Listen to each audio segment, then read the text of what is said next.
Le texte évangélique de ce 23 avril 2025 qui fait l'objet de notre partage est tiré du chapitre 24 de Luc, les versets 13 à 35.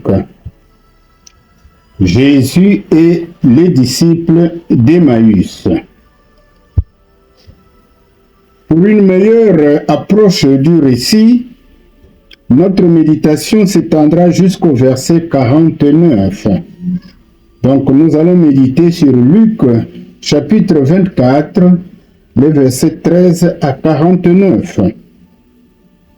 L'apparition de Jésus aux disciples d'Emmaüs est une occasion exceptionnelle pour eux de recevoir du Seigneur lui-même une interprétation fidèle de la loi de Moïse et de l'accomplissement des prophéties concernant sa personne.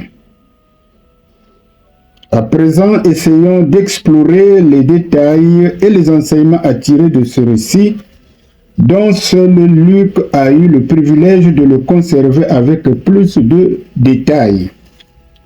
Le premier point, nous allons voir ce qui se passe sur la route d'Emmaüs, du verset 13 au verset 24. Le deuxième point, Jésus le ressuscité interprète les Écritures aux disciples, les versets 25 à 27. Le troisième point, Jésus à Emmaüs, les versets 28 à 43. Eh bien, les versets 44 à 49, nous ferons état des dernières instructions de Jésus. Mes bien-aimés dans le Seigneur, le texte est passionnant. Un conseil avant de partager avec nous. Prenez le temps de lire le texte. Il est assez long. Nous n'avons pas eu le temps de le lire pour une question de temps. Sur la route d'Emmaüs, ce jour-là même, c'est le jour de la résurrection de Jésus. Deux des disciples de Jésus s'en allaient à un bourg nommé Emmaüs. L'un d'eux s'appelait Cléopas. Le fait que ces deux disciples s'éloignent de Jérusalem dans un tel moment montre qu'ils n'avaient plus aucune espérance de revoir Jésus. Mais du moins se cherchait-il quelque consolation dans leur entretien et l'évocation de quelques souvenirs communs. Cependant, ces événements, ils s'en entretenaient et les discutaient, cherchant à se rendre compte de leurs causes et conséquences. Ce récit est également mentionné en Marc, chapitre 16, versets 12 à 13. C'était l'après-midi que ces deux disciples cheminaient vers leur village appelé Emmaüs. Tôt le matin, Jésus était déjà apparu à Marie de Magdala, ce que nous avons médité le jour de Saint Jour de Pâques, le jour de Pâques, dans Jean 20. Mais Jésus aussi était apparu aux autres femmes, ce que nous pouvons lire en Matthieu 28. En scrutant le contenu de leurs entretiens, il paraît évident que ces deux disciples n'avaient entendu parler que du tombeau vide et du fait que des anges avaient annoncé que Jésus était ressuscité. Jésus les rejoint et fait route avec eux. Jésus, celui dont ils s'entretenaient avec tant d'intérêt et de tristesse, celui qu'ils n'espéraient plus revoir, les rejoint. Il s'approcha sans doute par derrière et marchait avec eux. Leurs yeux étaient empêchés de le reconnaître. Le Seigneur voulut rester d'abord inconnu aux disciples, afin de les instruire et de les persuader par les Écritures avant de les convaincre par une manifestation extérieure propre à frapper leur sens. Le témoignage des disciples d'Emmaüs sur l'œuvre de Jésus d'avant sa mort, c'est ce que nous allons voir. L'intérêt sympathique que Jésus leur témoigne gagne bientôt la confiance des deux voyageurs. La question que Jésus leur pose les invite à lui ouvrir le cœur. Notamment la question que Cléopas pose à Jésus suppose qu'il le considère comme l'un des nombreux étrangers venus à Jérusalem pour la fête de Pâques. Avec l'échange de paroles avec Jésus, les disciples se mettent à témoigner l'œuvre de cet inconnu qui pourtant chemine avec eux.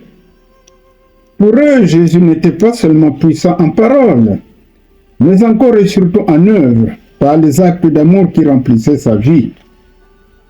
Et il l'était non seulement dans l'estimation de tout le peuple, mais devant Dieu qui lui rendait témoignage. Ce Jésus, condamné à mort et crucifié, quel contraste tragique avec les termes qui le désignent au verset 19. C'est là ce qui pèse sur le cœur des disciples et les rend tristes. Aussi le doute des disciples dans leur témoignage demeure encore sur sa probable résurrection, malgré les témoignages des femmes à qui Jésus s'est manifesté.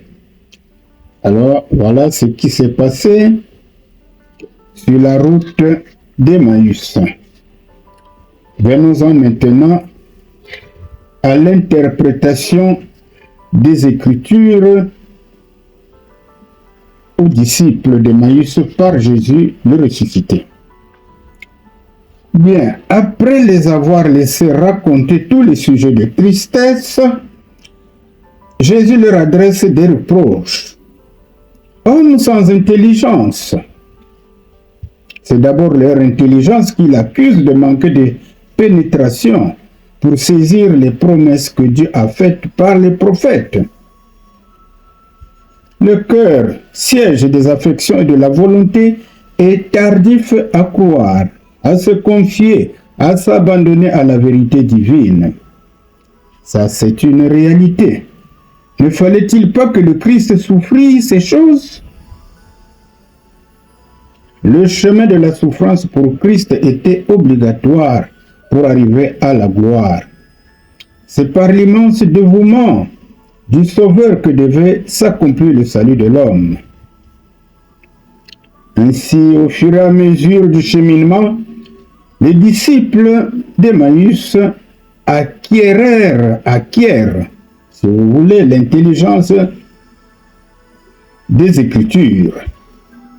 Ils sentent l'obscurité de leur cœur faire place à la lumière. À leur doute succède la confiance. Et avant même d'avoir reconnu le Seigneur, ils lui appartiennent tout entier. Voilà l'action que Jésus voulait exercer sur leur esprit, au lieu de s'offrir brusquement à leur vue. Alors nous allons maintenant examiner ce que Jésus fait arriver à Emmaüs, parce que les disciples ont essayé de le persuader de rester là. Il faisait déjà tard, de dormir à Emmaüs. Alors, la chose essentielle qui se passe à Emmaüs, c'est la fraction de pain.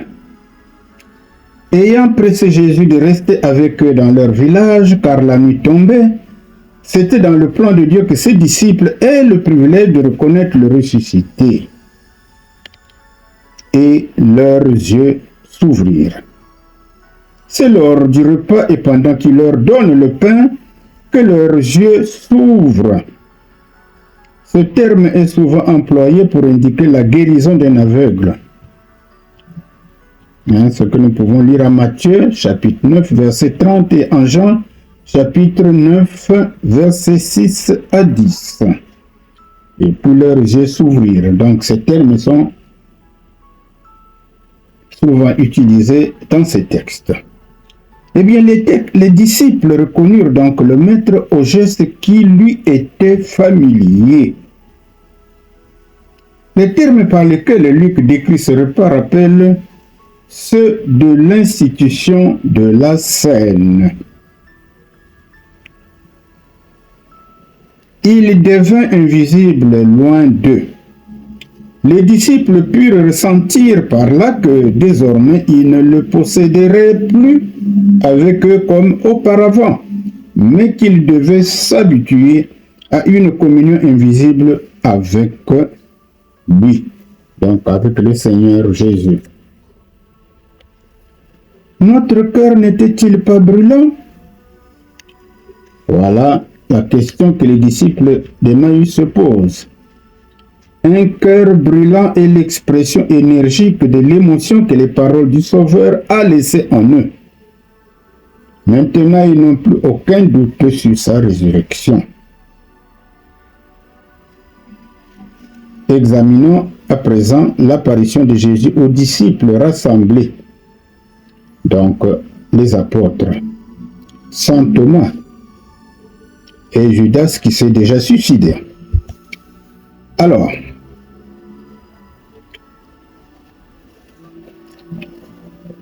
les deux disciples ne craignent plus maintenant ce voyage nocturne dont ils avaient dissuadé leurs compagnons inconnus à l'époque.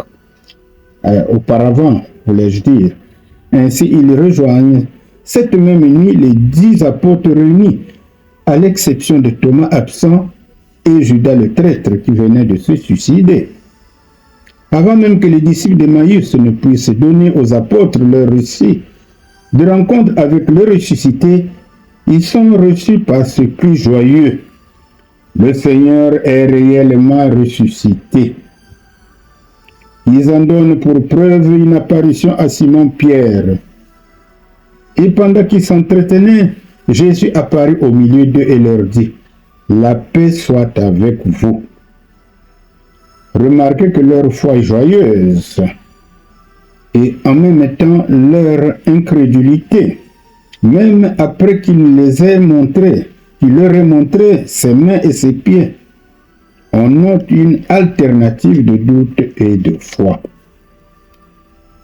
Alors, dans toute génération, malgré ce que le Seigneur peut faire pour chacun de nous, il y en a qui ont toujours des doutes. Alternent doute et foi dans leur vie chrétienne. Nous devons donc nous débarrasser du doute. Quand nous avons mis foi en Christ, cette foi doit demeurer inébranlable. Alors, une fois que nous avons fait le point sur le cheminement de Jésus avec les disciples d'Emmaüs et son apparition pendant le repas à Emmaüs, au milieu de ses disciples, y compris donc des apôtres, y compris les disciples d'Emmaüs, eh bien, Jésus donne les dernières instructions. Pendant les 40 jours avant son ascension, Jésus ressuscité a transmis à ses disciples de nombreux enseignements. Luc n'en a relaté que quelques-uns dans ce paragraphe. En effet, Jésus voulait que ses disciples comprennent les Écritures, qu'ils sachent que ce qui a été annoncé dans l'Ancien Testament à son sujet était maintenant accompli. Il avait commencé à l'enseigner à 2 de ses disciples sur le chemin d'Emmaüs. Et maintenant, il les instruit tous. Il leur ouvrit l'intelligence pour comprendre les Écritures. Cependant, la compréhension des Écritures sera aboutie avec la Pentecôte et la prédication de la parole qui s'en suivra. Puis, Jésus leur enjoint de prêcher la repentance à toutes les nations en vue du pardon des péchés, thème qui était déjà en vue dans l'Ancien Testament. Ainsi, les disciples, témoins de la résurrection de Christ, devaient aller dans le monde entier pour le proclamer. Comme cela est dit en Acte 1, verset 8. Pour assurer cette mission, Jésus leur promet le Saint-Esprit dont ils doivent attendre la descente à Jérusalem, donc le jour de la Pentecôte. Et donc il y a une promesse réalisée. Et voici, j'enverrai sur vous ce que mon Père m'a promis. Mais vous, restez dans la ville jusqu'à ce que vous soyez revêtus de la puissance d'en haut. Cette puissance d'en haut, c'est celle reçue à la Pentecôte. Mes bien-aimés de Dieu, quel enseignement pouvons-nous tirer de ce texte? Eh bien, la rencontre des disciples d'Emmaüs avec Jésus ressuscité nous enseigne que dans notre vie d'enfant de Dieu et souvent quand nous sommes dans la tourmente de soucis, nous éprouvons du mal à reconnaître la présence du Seigneur. Rappelons-nous que Christ nous a assuré sa présence tous les jours jusqu'à la fin des temps. Confère Matthieu chapitre 28, verset 20. Par conséquent, ayons foi que Dieu ne nous abandonnera pas tant que nous lui restons fidèles. Aussi, la méditation régulière des Saintes Écritures nous aidera à discerner la voix du Seigneur de toutes les voix que notre cœur entendra chaque jour. Amen. Que Dieu vous bénisse.